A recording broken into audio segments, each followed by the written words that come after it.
ഒരു flip phone ദാ ഇങ്ങനെ ഓപ്പൺ ചെയ്ത് കോൾ അറ്റൻഡ് ചെയ്തതിന് ശേഷം ദാ ഇങ്ങനെ ക്ലോസ് ചെയ്ത് കട്ട് ചെയ്യുമ്പോൾ കിട്ടുന്ന ഒരു ഫീൽ ഉണ്ടല്ലോ, അതൊരു ഒരു വേറെ ലെവൽ റിച്ച് ഫീലാണ്.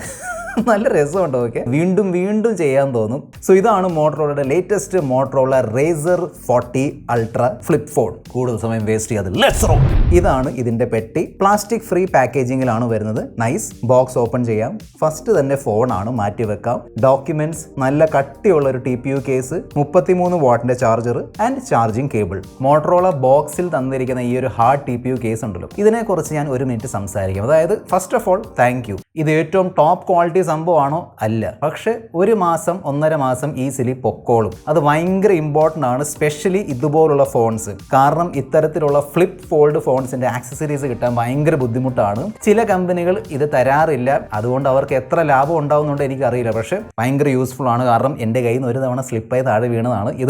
ഇതുള്ളത് കൊണ്ട് രക്ഷപ്പെട്ടു. Okay, so really nice. Completely glass ബാക്കിലാണ് വരുന്നത്. ഗൊറില്ല ഗ്ലാസ് വിക്ടസിന്റെ പ്രൊട്ടക്ഷൻ ഉണ്ട്. പിന്നെ മറ്റൊരു കളർ വേരിയന്റ് ഉണ്ട്, വീവ മെജന്റ. നിങ്ങൾക്ക് മിക്കവാറും അതായിരിക്കും ഇഷ്ടപ്പെടാൻ പോകുന്നത്. കാരണം നല്ല ബ്രൈറ്റ് ഒരു മെജന്റ റെഡ് കളറിലാണ് വരുന്നത്. പിന്നെ അതിന്റെ ബാക്കിൽ ഇപ്പൊ ട്രെൻഡിങ് ആയി മാറിയിരിക്കുന്ന ആ ഒരു ഫോൾസ് ലെതർ അല്ലെങ്കിൽ വീഗൻ ലെതർ ഉണ്ടല്ലോ, ആ ഒരു ഫിനിഷ് ആണ് വരുന്നത്. നോർമലി വരുന്ന ഫ്ലിപ്പ് ഫോൺസിനെ അപേക്ഷിച്ച് ഈ ഒരു ഫോൺ ഉണ്ടല്ലോ, ഇത് കുറച്ചും കൂടി വൈഡ് ആയിട്ട് എനിക്ക് തോന്നി. നല്ല വീതിയുള്ള ഫോണാണ്. സോ കയ്യിലെടുക്കുമ്പോൾ നല്ലൊരു ഫീലാണ് കിട്ടുന്നത്. ഞാൻ പറഞ്ഞില്ലേ, ആ ഒരു ഇങ്ങനെ ഓപ്പൺ ചെയ്ത് സംസാരിക്കുമ്പോഴും ക്ലോസ് ചെയ്യുമ്പോഴൊക്കെ ഒരു ഫ്ലിപ്പ് ഫോണിന്റെ ഒരു ഫീൽ കിട്ടുന്നുണ്ട്. It's very nice. ഒരു മാറ്റ് ഫിനിഷ് ആണ് കൊടുത്തിരിക്കുന്നത്. നല്ല രസമുണ്ട്. പിന്നെ ഇതിന്റെ ബാക്കിൽ നിന്ന് ഇങ്ങനെ കർവ് ആയി വരുന്നതുകൊണ്ട് കയ്യിൽ ഹോൾഡ് ചെയ്യാനും നല്ല കംഫർട്ടബിൾ ആണ്. അത് ഓപ്പൺ പൊസിഷൻ ആണെങ്കിലും ക്ലോസ്ഡ് ആണെങ്കിലും കയ്യിൽ ഹോൾഡ് ചെയ്യാൻ നല്ല കംഫർട്ടബിൾ ആണ്. പിന്നെ അത്യാവശ്യം ലൈറ്റ് വെയിറ്റ് ആണ്. അതിനോടൊപ്പം തന്നെ മോട്ടറോള പറയുന്നതനുസരിച്ച് this is the world's slimmest flip phone. പിന്നെ ഒരു ഫ്ലിപ്പ് ഫോൺ ആയതുകൊണ്ട് നമുക്ക് ഇങ്ങനെ മടക്കി പോക്കറ്റിൽ വെച്ചുകൊണ്ട് നടക്കാൻ പറ്റും. ഈസിലി ബാഗിലൊക്കെ കയറും. സോ ആ ഒരു ഫ്ലെക്സിബിലിറ്റി എന്തായാലും ഉണ്ട്. ഇതിന്റെ ഹിഞ്ചിന്റെ ഒരു പൊസിഷൻ നോക്കുകയാണെങ്കിൽ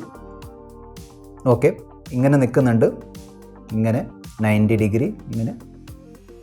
സോ അത്യാവശ്യം ഇവിടെ വരെ നിൽക്കുന്നുണ്ട്. സോ അത്യാവശ്യം പൊസിഷനൊക്കെ ഹോൾഡ് ചെയ്യുന്നുണ്ട്. So that is nice. പിന്നെ ഒരു ഫ്ലിപ്പ് ഫോൺ ആയതുകൊണ്ട് ഈ ഫോണിൽ 2 ഡിസ്പ്ലേ ഉണ്ട്. ഫസ്റ്റ് നമുക്ക് ഉള്ളിലുള്ള മെയിൻ ഡിസ്പ്ലേ നോക്കാം. അത് 6.9 ഇഞ്ച് ഉള്ള ഫുൾ HD+ റെസൊല്യൂഷൻ സപ്പോർട്ട് ചെയ്യുന്ന 165 ഹെർട്സിന്റെ മാക്സിമം റിഫ്രഷ് റേറ്റ് ഉള്ള ഒരു ഫ്ലെക്സിബിൾ LTPO AMOLED ഡിസ്പ്ലേ ആണ്. 10 ബിറ്റ് കളർ ഡെപ്ത് സപ്പോർട്ട് ചെയ്യുന്നുണ്ട്. നല്ലൊരു ഡിസ്പ്ലേ ആണ്, നല്ല വൈബ്രന്റ് ഡിസ്പ്ലേ ആണ്. ഓക്കെ, അതായത് നല്ല പഞ്ചി കളേഴ്സ് വരുന്നുണ്ട്. ഇതിന്റെ കൂടെ വരുന്ന വാൾപേപ്പേഴ്സും അടിപൊളിയാണ്. അതായത് നമ്മളിങ്ങനെ ഓപ്പൺ ചെയ്യുമ്പോൾ ആ ഒരു ലൈവ് വാൾപേപ്പർ ഉണ്ടല്ലോ, പൂ വിരിയുന്ന തരത്തിലുള്ള ലൈവ് വാൾപേപ്പേഴ്സ്, അതെല്ലാം ഇവിടെയും കൊടുത്തിട്ടുണ്ട്. കാണാൻ നല്ല രസമുണ്ട്. ഓക്കെ, നല്ല ഡിസ്പ്ലേ ആണ് തന്നിരിക്കുന്നത്. പിന്നെ ക്രീസ്, ഒരു കാര്യം ഞാൻ ഫ്രാങ്ക്ലി പറയാം, ഏത് ബ്രാൻഡിന്റെ ഫ്ലിപ്പും ഫോൾഡ് ഫോൺസ് ആയിക്കോട്ടെ, ഇതുവരെ ഈ ക്രീസ് ഇല്ലാത്ത ഫ്ലിപ്പ് ആൻഡ് ഫോൾഡ് ഫോൺസ് ഉണ്ടാക്കാനുള്ള ടെക്നോളജി വന്നിട്ടില്ല. ഓക്കെ, സോ ഇവിടെ ക്രീസ് ഉണ്ടോ എന്ന് ചോദിച്ചാൽ യെസ്, ക്രീസ് ഉണ്ട്. പക്ഷെ എൻ്റെ ഒരു എക്സ്പീരിയൻസിൽ ആ ക്രീസ് അത്രയും നോട്ടിസബിൾ അല്ല. അതായത് എനിക്ക് തോന്നുന്നു 2-3 ഫ്ലിപ്പ് ഫോൺസ് ഇതുവരെ ഉപയോഗിച്ചിട്ടുണ്ട്. ഇതിലാണ് ഏറ്റവും മിനിമം ആയിട്ട് എനിക്ക് തോന്നിയത്. അതായത് നോട്ടീസ് ചെയ്യാൻ പറ്റുന്നില്ല. അത് ബ്ലാക്ക് ബാക്ക്ഗ്രൗണ്ട് ആണെങ്കിലും ലൈറ്റ് ആണെങ്കിലും യെസ്,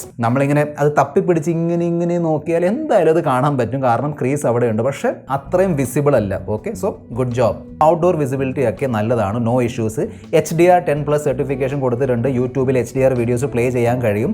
പക്ഷേ നെറ്റ്ഫ്ലിക്സിൽ HDR സർട്ടിഫിക്കേഷൻ വരുന്നില്ല. അതും കൂടി അപ്ഡേറ്റിലൂടെ തരുമെന്ന് ഞാൻ പ്രതീക്ഷിക്കുന്നു. കാരണം പ്രീമിയം സെഗ്മെന്റിലുള്ള ഫോണാണ്. സോ തീർച്ചയായിട്ടും നെറ്റ്ഫ്ലിക്സിലും ആ ഒരു HDR സർട്ടിഫിക്കേഷൻ തരണം. പ്രീ അപ്ലൈഡ് സ്ക്രീൻ പ്രൊട്ടക്ടർ വരുന്നുണ്ട്. ഞാൻ നോർമലി എടുത്ത് മാറ്റാറുണ്ട്. പക്ഷേ ഒരിക്കലും ഫ്ലിപ്പും ഫോൾഡ് ഫോൺസിൽ നിന്ന് ഞാൻ എടുത്ത് മാറ്റാറില്ല. ഇതിൻ്റെ ഡിസ്പ്ലേ ഭയങ്കര സെൻസിറ്റീവ് ആണ്, ഫ്ലെക്സിബിൾ ഡിസ്പ്ലേ ആയതുകൊണ്ട്. So very nice inside display. പക്ഷേ ഈ ഫോണിൻ്റെ ഹൈലൈറ്റ് തീർച്ചയായിട്ടും ഇതിൻ്റെ കവർ ഡിസ്പ്ലേ ആണ്. ഗോർജിയസ് ഡിസ്പ്ലേ ആണ്. തീർച്ചയായിട്ടും ഗോർജിയസ് എന്ന് പറയുമ്പോൾ അതിമനോഹരമായ ഡിസ്പ്ലേ ആണ്, അല്ലെങ്കിൽ അതിസുന്ദരമായ ഡിസ്പ്ലേ ആണ്. Okay, the biggest cover screen in any flip phone. Square display ആണ് തന്നിരിക്കുന്നത്. 1:1 ആണ് റേഷ്യോ. 3.6 ഇഞ്ചിന്റെ ഡിസ്പ്ലേ ആണ്. POLED ഡിസ്പ്ലേ ആണ്. ഇവിടെയും 144 ഹെർട്സിന്റെ മാക്സിമം റിഫ്രഷ് റേറ്റ് തന്നിട്ടുണ്ട്. മെയിൻ ഡിസ്പ്ലേന്ന് ഇങ്ങോട്ടേക്ക് മാറുമ്പോൾ നമുക്ക് ഒരിക്കലും ആ ഒരു സ്മൂത്ത്നെസ് ഉണ്ടല്ലോ, അതിന്റെ ഒരു വ്യത്യാസം നമുക്ക് തോന്നൂല. സോ നല്ല സ്മൂത്ത് ഡിസ്പ്ലേ ആണ്. ഈ ഔട്ടർ ഡിസ്പ്ലേ അല്ലെങ്കിൽ കവർ ഡിസ്പ്ലേയിലും 10 ബിറ്റ് കളർ ഡെപ്ത് വരുന്നുണ്ട്. ഇതും HDR10+ സപ്പോർട്ട് ചെയ്യുന്നുണ്ട്. 1100 നിറ്റ്സിൻ്റെതാണ് പീക്ക് ബ്രൈറ്റ്നസ്. സോ അത്യാവശ്യം ബ്രൈറ്റ് ഡിസ്പ്ലേ ആണ്. 413 PPI ആണ് പിക്സൽ ഡെൻസിറ്റി, അതായത് പിക്സൽ പെർ ഇഞ്ച്. അത് എക്സാക്ട്ലി സെയിം ആണ് ഇൻസൈഡിലും. സോ ഉള്ളിൽ കിട്ടുന്ന ഒരു ക്രിസ്പ്നെസ് ഉണ്ടല്ലോ, അത് നമുക്ക് ഇതിന്റെ കവർ ഡിസ്പ്ലേയിലും കിട്ടുന്നുണ്ട്. അതുകൊണ്ടാണ് ഞാൻ എടുത്ത് പറഞ്ഞത്. കയ്യിലെടുത്ത് ഇങ്ങനെ നോക്കിയാൽ ഇതിന്റെ ഒരു ബ്യൂട്ടി നിങ്ങൾക്ക് മനസ്സിലാവുള്ളൂ. ഓക്കെ, ആക്ച്വലി ഇതൊരു കവർ ഡിസ്പ്ലേ അല്ല, ഒരു പ്രോപ്പർ ഡിസ്പ്ലേ ആണ്. കാരണം മെയിൻ ഡിസ്പ്ലേയിൽ ചെയ്യാൻ പറ്റുന്ന മിക്ക എല്ലാ കാര്യങ്ങളും നമുക്ക് ഇവിടെയും ചെയ്യാൻ പറ്റും. സോ ഒരു കവർ ഡിസ്പ്ലേ എന്ന് പറയാൻ പറ്റില്ല, ഒരു സെക്കൻഡറി ഡിസ്പ്ലേ എന്ന് നമുക്ക് വിളിക്കാൻ പറ്റും. വാട്സാപ്പ് ആപ്ലിക്കേഷൻ ഉപയോഗിക്കാൻ പറ്റും. റിപ്ലൈസ് ടൈപ്പ് ചെയ്ത് അയക്കാൻ പറ്റും. യൂട്യൂബ് വീഡിയോസ് കാണാം, ഷോർട്സ് കാണാം, റീൽസ് കാണാം. പിന്നെ ഈ ഡിസ്പ്ലേയിൽ കളിക്കാൻ പറ്റുന്ന ഗെയിംസ് ഒക്കെ മോട്ടറോള ഇതിൽ ഇൻസ്റ്റാൾ ചെയ്ത് തന്നിട്ടുണ്ട്. ആ ഒരു ലൈറ്റ് ഗെയിംസ് ആണ്. പണ്ടത്തെ ഈ മിനി ക്ലിപ്പ് ഗെയിംസ് ഒക്കെ ഓർമ്മയുണ്ടോ? പണ്ട് ഈ ഫ്ലാഷ് പ്ലേയിൽ ഉണ്ടായിരുന്ന ഗെയിംസ് ഒക്കെ, അത്തരത്തിലുള്ള ഗെയിംസ് ഒക്കെ തന്നിട്ടുണ്ട്. പക്ഷെ നമുക്ക് വേണമെങ്കിൽ BGMI ഇതിന്റെ കവർ സ്ക്രീനിൽ കളിക്കാൻ പറ്റും. അതും നല്ല സ്മൂത്ത്ലി റൺ ആവുന്നുണ്ട്. സോ ഏത് ആപ്ലിക്കേഷൻ ആണെങ്കിലും, ഇൻസ്റ്റാഗ്രാം ആണെങ്കിലും ആമസോൺ, ഫ്ലിപ്കാർട്ട് എല്ലാം നമുക്ക് ഇവിടെ ആക്സസ് ചെയ്യാൻ പറ്റും. Very nice. ഓക്കെ, പിന്നെ ഇതിന്റെ എക്സ്റ്റേണൽ ഡിസ്പ്ലേ നോക്കുകയാണെങ്കിൽ ഇതാണ് ബേസിക്കലി ലോക്ക് സ്ക്രീൻ. ഓക്കെ, പിന്നെ നമ്മൾ അൺലോക്ക് ചെയ്യുമ്പോൾ ഇതാണ് നമ്മുടെ ഹോം സ്ക്രീൻ. ഓക്കെ, ലെഫ്റ്റിലേക്ക് സ്വൈപ്പ് ചെയ്യുമ്പോൾ നമ്മുടെ ആപ്ലിക്കേഷൻസ് ആക്സസ് ചെയ്യാൻ പറ്റും. ഇവിടെ കോൺടാക്ട്സിന്റെ ഡീറ്റെയിൽസ് നമുക്ക് ആഡ് ചെയ്യാൻ പറ്റും. ഡയൽ പാഡ്, പിന്നെ ക്വിക്ക് ഡയലിന് വേണ്ടിയുള്ള കോൺടാക്ട്സിന്റെ ഷോർട്ട് കട്ട്സ് ആഡ് ചെയ്യാൻ പറ്റും. ലെഫ്റ്റിലേക്ക് സ്ലൈഡ് ചെയ്യുമ്പോൾ വീണ്ടും നമ്മുടെ കലണ്ടർ ഒക്കെ കാണിക്കും.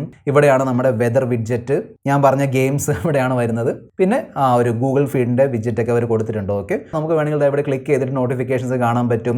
നമ്മുടെ ബാറ്ററി പെർസെൻറ്റേജ് അറിയാൻ പറ്റും. പിന്നെ എനിക്ക് ഒരു കാര്യം ഭയങ്കരമായിട്ട് ഇഷ്ടപ്പെട്ടു. അതായത് ഈ കവർ ഡിസ്പ്ലേ ഉണ്ടല്ലോ, ഈ ഡിസ്പ്ലേയുടെ സെറ്റിംഗ്സും ഫീച്ചേഴ്സും ഒരൊറ്റ ലൊക്കേഷനിലാണ് മോട്ടറോള കൊടുത്തിരിക്കുന്നത്. നമുക്ക് അങ്ങോട്ട് ഇങ്ങോട്ട് കയറി ചെല്ലേണ്ട ആവശ്യമില്ല.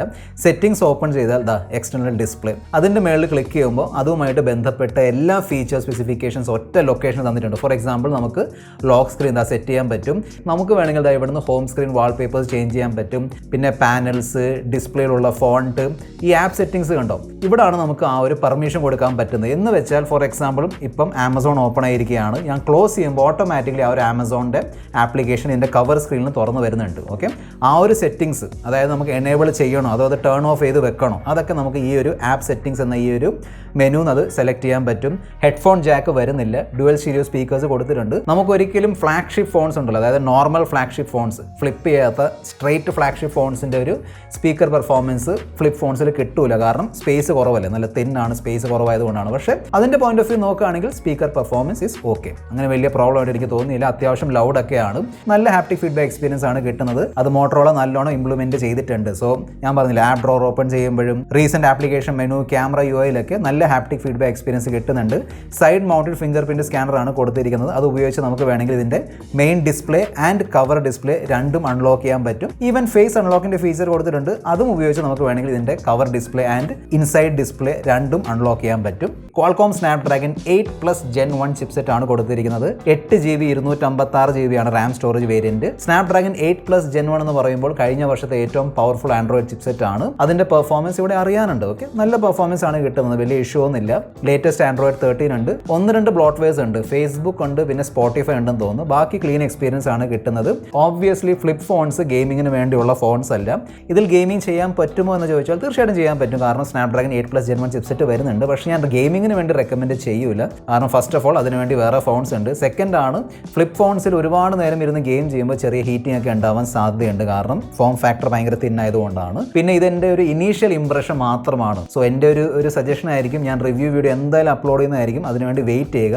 3800 mAh ബാറ്ററിയാണ് കൊടുത്തിരിക്കുന്നത്. 33 വാട്ടിന്റെ ചാർജറാണ് വരുന്നത്. പിന്നെ 5 വാട്ടിന്റെ വയർലെസ് ചാർജിങ് സപ്പോർട്ട് ചെയ്യുന്നുണ്ട്. സോ ഈ ടോപ്പ് ലെവൽ ഫ്ലാഗ്ഷിപ്പ് ഫോണിൽ കിട്ടുന്ന ഒരു ബാറ്ററി പെർഫോമൻസ് ഉണ്ടല്ലോ, നമുക്കത് ഒരിക്കലും ഒരു ഫ്ലിപ്പ് ഫോണിൽ നിന്ന് പ്രതീക്ഷിക്കാൻ പറ്റൂല. അത് ഏത് ബ്രാൻഡിന്റെ ഫ്ലിപ്പ് ഫോൺ ആയിക്കോട്ടെ. കാരണം ഫ്ലിപ്പ് ഫോണിന്റെ സൈസ് കണ്ടോ, ഇതിന്റെ ഒരു ഫോം ഫാക്ടർ കണ്ടോ. സോ ഈ ഒരു ഫോം ഫാക്ടറിൽ ഭയങ്കര വലിയൊരു ബാറ്ററി ഒന്നും നമുക്ക് ഫിറ്റ് ചെയ്യാൻ പറ്റൂല. ഞാൻ ആ ഒരു പോയിന്റ് ഓഫ് വ്യൂ എന്നാണ് പറയാൻ പോകുന്നത്. അതായത് ഫ്ലിപ്പ് ഫോൺസിന്റെ ബാറ്ററി ബാക്കപ്പിന്റെ പോയിന്റ് ഓഫ് വ്യൂ നോക്കുകയാണെങ്കിൽ ഡീസന്റ് ബാറ്ററി ബാക്കപ്പ് കിട്ടുന്നുണ്ട്. പിന്നെ പല ഫോൺസിലും ബാറ്ററി ബാക്കപ്പ് ഇങ്ങനെ ഇംപ്രൂവ് ആവാറുണ്ട്, നമ്മൾ ഉപയോഗിക്കാൻ അനുസരിച്ച് അത് ഇംപ്രൂവ് ആവാറുണ്ട്. അതുകൊണ്ടാണ് ഞാൻ പറഞ്ഞത് റിവ്യൂ വീഡിയോന് വേണ്ടി വെയിറ്റ് ചെയ്യുക. 12 മെഗാപിക്സലിന്റെ ഡ്യുവൽ ക്യാമറ സെറ്റപ്പ് ആണ് കൊടുത്തിരിക്കുന്നത്. മെയിൻ ക്യാമറ OIS, അതായത് ഓപ്റ്റിക്കൽ ഇമേജ് സ്റ്റേബിലൈസേഷൻ സപ്പോർട്ട് ചെയ്യുന്നുണ്ട്. പിന്നെ 13 മെഗാപിക്സൽ അൾട്രാവൈഡ് വെച്ച് നമുക്ക് വേണമെങ്കിൽ മാക്രോസും എടുക്കാൻ പറ്റും. 32 മെഗാപിക്സലിന്റെ സെൽഫി ക്യാമറ കൊടുത്തിട്ടുണ്ട്. ഈവൻ സെൽഫി ക്യാമറയും 4K 60 FPS സപ്പോർട്ട് ചെയ്യുന്നുണ്ട്. നല്ല വൈബ്രന്റ് ഫോട്ടോസ് ആണ് കിട്ടുന്നത്. പച്ചപ്പും ചുമപ്പും പിന്നെ ഈ നീല ആകാശമൊക്കെ അതൊക്കെ ഇങ്ങനെ കത്തി കിടക്കും.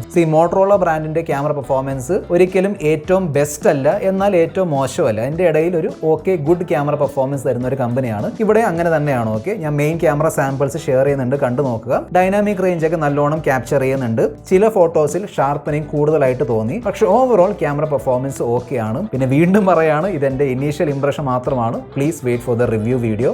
പിന്നെ വീഡിയോസ് നോക്കുകയാണെങ്കിൽ 4K 30 FPS and 4K 60 FPS രണ്ടും എടുക്കാൻ പറ്റും. വീഡിയോസ് ഒരു നല്ലൊരു കോൺട്രാസ്റ്റി വൈബുള്ള വീഡിയോസ് ആണ്. നല്ല കോൺട്രാസ്റ്റ് ഉണ്ട്, എന്നാൽ കളർഫുൾ ആണ്, വലിയ ഇഷ്യൂ ഒന്നുമില്ല. പിന്നെ 4K 30 FPS ആണെങ്കിലും 60 FPS ആണെങ്കിലും OIS ആൻഡ് EIS എന്ന് വെച്ചാൽ optical image stabilisation and electronic image stabilisation രണ്ടും വർക്ക് ആവുന്നുണ്ട്. അതായത് even 4K 60 FPS stabilisation work ആവുന്നുണ്ട്. സ്റ്റെബിലൈസേഷൻ പെർഫെക്റ്റ് ആണ് എന്ന് ഞാൻ പറയൂല, പക്ഷേ ഡീസൻറ്റ് ഓക്കെ സ്റ്റെബിലൈസേഷൻ കിട്ടുന്നുണ്ട്. പിന്നെ നമുക്ക് വേണമെങ്കിൽ ഇത്തരത്തിലുള്ള ബൊക്കെ വീഡിയോസും എടുക്കാൻ പറ്റും. ബൊക്കെ വീഡിയോസ് 4Kയിലല്ല 1080pയിലാണ് വരുന്നത്. ഓക്കെ, പിന്നെ ഇതിൻ്റെ സെൽഫി ക്യാമറ പെർഫോമൻസ് എന്നെ സർപ്രൈസ് ചെയ്തു. അതായത് മോട്ടറോള ഫോൺസിൻ്റെ സെൽഫി ഫോട്ടോ പെർഫോമൻസ് ഉണ്ടല്ലോ, അത് വെച്ച് നോക്കുമ്പോൾ ഇവിടെ അത്യാവശ്യം ഇമ്പ്രൂവ്മെൻറ്റ് വന്നിട്ടുണ്ട്. സ്കിൻ ടോൺ ആണെങ്കിലും സ്കിൻ കളർ ആണെങ്കിലും നല്ല സെൽഫി ഫോട്ടോസ് കിട്ടുന്നുണ്ട്. എനിക്ക് അങ്ങനെ വലിയ കംപ്ലൈൻ്റ് ആയിട്ടൊന്നും തോന്നിയില്ല. ഓക്കെ, സോ നിങ്ങളിപ്പോൾ കണ്ടുകൊണ്ടിരിക്കുന്ന ഈ ഒരു 4K at 30 FPS video Motorola Razr 40 അൾട്രയുടെ സെൽഫി ക്യാമറ വെച്ചാണ് എടുത്തിരിക്കുന്നത്. 4K at 60 FPS വരെ സപ്പോർട്ട് ചെയ്യുന്നുണ്ട്, പക്ഷേ ഞാൻ 4K at 30 FPSലാണ് എടുക്കുന്നത്. Okay, so video quality it's good, അതിന് വലിയ പ്രോബ്ലം ഒന്നുമില്ല. ഓക്കെ, ഇഷ്യൂ ഒന്നുമില്ല. ലൈറ്റ് ഫേസ് ചെയ്യുകയാണെങ്കിലും അത്യാവശ്യം നല്ല സ്കിൻ ടോണൊക്കെ മെയിൻറ്റെയിൻ ചെയ്യുന്നുണ്ട്. അതായത് നോർമലി മോട്ടറോള ഫോൺസിൻ്റെ സെൽഫി ക്യാമറയിൽ സ്കിൻ ടോണൊക്കെ അവിടെ ഇവിടെ മാറിപ്പോകാറുണ്ട്. ഇവിടെ അങ്ങനെ വലിയ ഇഷ്യൂ ആയിട്ട് എനിക്ക് തോന്നുന്നില്ല. സോ ഇതാണ് ഇതിൻ്റെ selfie camera bokeh video performance. Bokeh mode നമ്മൾ ആക്ടിവേറ്റ് ചെയ്താൽ പിന്നെ 4Kയിൽ എടുക്കാൻ പറ്റില്ല. ഓക്കെ, 1080pയിലാണ് എടുക്കാൻ പറ്റുന്നത്. ഞാനിപ്പോൾ എടുത്തുകൊണ്ടിരിക്കുന്നത് 1080p 30 FPS ആണ്.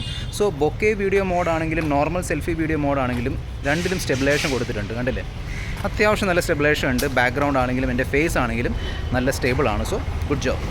പിന്നെ നമുക്ക് വേണമെങ്കിൽ ഇതിൻ്റെ മെയിൻ ക്യാമറ ഉപയോഗിച്ച് ഇത്തരത്തിലുള്ള സെൽഫീസ് ഒക്കെ എടുക്കാൻ പറ്റും. കാരണം ഇതിൻ്റെ കവർ സ്ക്രീനിൽ നമുക്ക് നമ്മുടെ പ്രിവ്യൂ കാണാൻ പറ്റും. പിന്നെ നമ്മൾ മറ്റൊരാളുടെ വീഡിയോസ് അല്ലെങ്കിൽ ഫോട്ടോസ് എടുത്തുകൊണ്ടിരിക്കുമ്പോൾ ആ ഒരാൾക്കും പ്രിവ്യൂ കാണാൻ പറ്റും. പിന്നെ നമുക്ക് വേണമെങ്കിൽ ഈ ഒരു ഫോൺ ഇങ്ങനെ ഫോൾഡ് ചെയ്തിട്ട് ടേബിളിൻ്റെ മുകളിൽ വെച്ചിട്ട് വീഡിയോ കോൾസ് ഒക്കെ അറ്റൻഡ് ചെയ്യാൻ പറ്റും. അതായത് നോർമലി ഒരു ഫ്ലിപ്പ് ഫോണിൽ വരുന്ന ഫീച്ചേഴ്സൊക്കെ ഉണ്ടല്ലോ, അതെല്ലാം ഇവിടെയും കൊടുത്തിട്ടുണ്ട്. 13 5G ബാൻഡ്സിനുള്ള സപ്പോർട്ട് കൊടുത്തിട്ടുണ്ട്.